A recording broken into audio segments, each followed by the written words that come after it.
Hello everyone, welcome to my YouTube channel, Mr. Corby.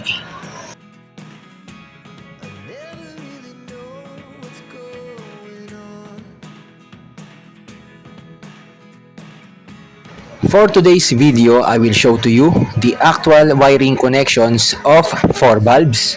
2 bulbs are connected in parallel and controlled by one single pole switch, and the other 2 bulbs connected in parallel and controlled by one single pole switch with convenience outlet. And this is our devices, the 4 bulbs.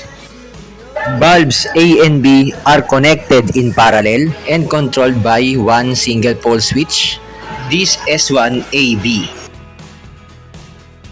And bulbs C and D are connected also in parallel and controlled by one single pole switch, this S1CD. The convenience outlet, circuit breaker, and junction box. And now let's proceed to the wiring connections. From CB, line 1 source connected to line 1 load of bulb letter A. Next, again, line 1 source connected to the line 1 load of bulb letter B and line 2 load of bulb letter A. And of course, line 2 load of bulb letter B are connected going to input terminal of single pole switch or the S1AB, and the output terminal of S1AB is connected to the line 2 source. Okay, let's continue. Line 1 source is connected to line 1 load of bulb letter C, and line 1 source again connected to the line 1 load of bulb letter D.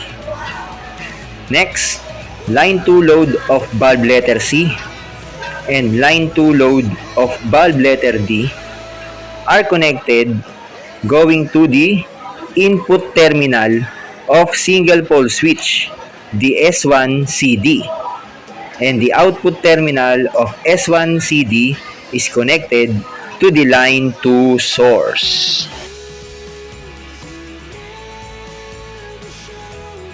And for the actual wiring connections for the convenience outlet, just put a wire from line 1 source, okay, going to the line 1 of the convenience outlet, and the line 2 of the CO is connected to the line 2 source.